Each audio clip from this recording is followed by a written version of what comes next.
Market में पाया जाने वाला लाल रंग का शहद असल में शहद है ही नहीं। शहद कोई एक तरह का नहीं होता, बहुत तरह का होता है। इतने तरह के शहद केवल मधुमक्खी पालकों के पास ही मिल सकते हैं। शुद्ध शहद सिर्फ मधुमक्खी पालकों की मेहनत से ही आप लोग खा पा रहे हैं। बड़ी बड़ी कंपनियों ने सिर्फ एक लाल रंग के शहद को ही शहद बना करके आप लोगों के सामने भेजा है, वरना मधुमक्खी पालकों के पास तो बहुत तरह के फ्लावर्स के आप लोगों को शहद मिल सकते हैं। नमस्कार दोस्तों, मैं अभिषेक शर्मा स्वागत करता हूं आपका नई वीडियो में। दोस्तों, आज का जो विषय है वो मेरे सामने आप लोग देख ही रहे हैं। बहुत तरह के शहद आप लोगों को दिखाई दे रहे हैं। बहुत सारे लोगों के मन में भ्रम रहता है, क्योंकि वो मार्केट में जो जाते हैं पूरे के पूरे साल जो उनको शहद दिखता है वो केवल और केवल एक ही तरह का दिखता है, जो लाल रंग में दिखता है और बहुत चमकदार होता है। और असल माने तो ऐसा शहद होता ही नहीं है, क्योंकि ना ही शहद इतना लाल होता है, ना ही ऐसा चमकदार होता है। और बहुत कोई एक तरह की वैरायटी का शहद भी नहीं होता है। अलग अलग सेशन में हमने बहुत सारी वीडियो में बताया कि आने वाले प्रत्येक मंथ में हर महीने शहद बदलता रहता है, अलग अलग उसके कलर होते हैं, कोई जमता है, कोई लिक्विड रहता है।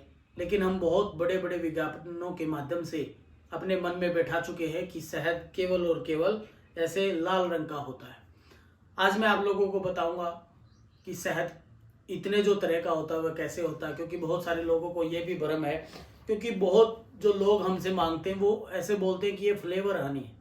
ये फ्लेवर हनी नहीं है, फ्लावर्स का हनी है। मधुमक्खियाँ अलग अलग जगह पर रखी जाती हैं। सरसों के सेशन में, सरसों के एरिया में चारों तरफ मधुमक्खियाँ रखी जाती हैं। मधुमक्खी पालकों को बहुत मेहनत करनी पड़ती है शुद्ध शहद आप लोगों तक पहुंचाने के लिए। बहुत लंबे लंबे ट्रांसपोर्टेशन करने पड़ते हैं। मेरे पास अभी आप लोग देख रहे हैं कश्मीरी मल्टीफ्लोरा हनी है। ये केवल नाम से कश्मीरी मल्टीफ्लोरा हनी नहीं है, इसको कश्मीर में जाकर के मधुमक्खियाँ वहाँ पर ले जा करके वहाँ से निकाला गया है, इसलिए इसका नाम कश्मीरी मल्टीफ्लोरा है।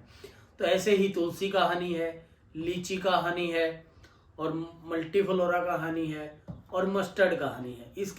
इसके बारे में ज़्यादा अभी बताने की आवश्यकता नहीं है, आप लोग सभी समझ चुके हैं कि इस तरह का भी शहद होता है। अभी हम बात करेंगे जो लिक्विड शहद अभी मेरे पास है। तो जो लीची का हनी है वो लीची के फूलों से आता है। जैसे ही लीची का पेड़ के ऊपर जब फूल आते हैं, फूल के बाद लीची बननी स्टार्ट होती है, उससे पहले केवल और केवल फ्लावर्स होते हैं।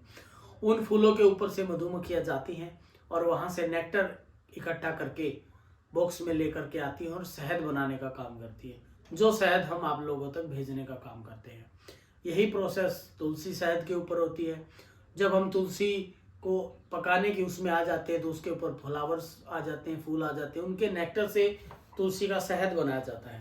ऐसे ही मल्टीफ्लोरा हनी है। एक समय ऐसा होता है जहाँ चारों तरफ फ्लावर्स होते हैं, कहीं सफ़ेदे का, शीशम का, नीम का, बहुत तरह के फूल होते हैं, जहाँ मधुमक्खियाँ भिन्न भिन्न फूलों पर बैठती हैं और एक अच्छा नेक्टर इकट्ठा करके लाती हैं, जिससे शुद्ध शहद बनाया जाता है। लेकिन मेन मुद्दा ये है, अगर ये शहद शुद्ध है तो कंपनियों के द्वारा मार्केट में क्यों नहीं बेचे जाते? क्योंकि मैं आप लोगों से एक प्रश्न भी पूछना चाहता हूँ कि कंपनी इतने बड़े बड़े ब्रांड इतने प्रमोशन करती है, क्या उन्होंने कभी इतने प्रकार के शहद आप लोगों को दिखाए? क्या किसी व्यक्ति ने ऐसे देखा कि कंपनियों के लोग जाकर के मधुमक्खी पालन कर रहे हों? ऐसा कुछ भी नहीं होता है। वो सिर्फ बना बनाया हनी लेते हैं या विदेशों से मंगाया जाता है। भारत में जितने भी मधुमक्खी पालक हैं उनका शहद इन बड़ी बड़ी कंपनियों के द्वारा खरीदा ही नहीं जाता है, क्योंकि बहुत परेशानी हो रही है आज मधुमक्खी पालकों को। या तो वो खुद हमारी तरह शहद बेचने पर मजबूर है, और या फिर उनका शहद एक सस्ते दामों पर विदेशों में भेजने का काम किया जाता है। तो ऐसी कोई कंपनी नहीं है जो मधुमक्खी पालकों का साथ दे रही है। हमारा साथ केवल और केवल आप जैसे उपभोक्ता दे सकते हैं, और हमें आशा है आप लोगों से, आप लोग ऐसे ही शहद हमसे खरीदते रहेंगे। और कितने भी मधुमक्खी पालक, आप उनसे बातचीत कीजिए अगर आसपास में हो कि क्या कभी उनका शहद किसी बड़ी नामी गिरामी कंपनियों ने खरीदा है। आपको सिर्फ नाम में उत्तर मिलेगा, क्योंकि आज तक ऐसा हुआ ही नहीं है कि बहुत बड़ी कंपनियों ने भारत से ही शहद खरीदा। वो पता नहीं क्या इसके अंदर मिलाती है, क्या प्रोसेस वो करती है, जो उनका शहद पूरे साल में कभी जमता ही नहीं है और इतना चमकदार होता है कि आप लोग उसको विवश हो जाते हैं लेने में, और आप उसी को शहद मानते हैं। मैं फिर से आप लोगों को बताना चाहता हूँ कि बहुत तरह के शहद हैं। आप लोगों को अगर देखेंगे तो इसके अंदर भी डिफरेंस है कलर का, और इस शहद में भी आप लोगों को दोनों में डिफरेंस मिलेगा देखने को। ये जो नेक्टर अलग अलग होते हैं, जो फ्लावर्स अलग अलग होते हैं, वहाँ से इकट्ठे किए जाते हैं और मधुमक्खियों द्वारा ही शुद्ध शहद बनाया जा सकता है, और किसी भी माध्यम से शुद्ध शहद बनाना असंभव है। जो मार्केट में आप देखते हैं वो लगभग फ्रक्टोज की मात्रा है, उसमें शहद की मात्रा शायद नाम मात्र भी नहीं है। तो आप लोगों से मैं अनुरोध करता हूँ कि आप लोग अगर अपने स्वास्थ्य के प्रति सजग हैं और अपने स्वास्थ्य को बनाए रखना चाहते हैं तो आप एक मधुमक्खी पालकों से ही शुद्ध शहद खरीदने का काम करें।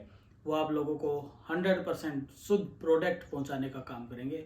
अगर वीडियो अच्छी लगी हो तो आप इसको ज़्यादा से ज़्यादा शेयर कीजिए, और अगर हमारे चैनल पर नए हैं तो हमारे चैनल को सब्सक्राइब कीजिए। आपका बहुत बहुत धन्यवाद।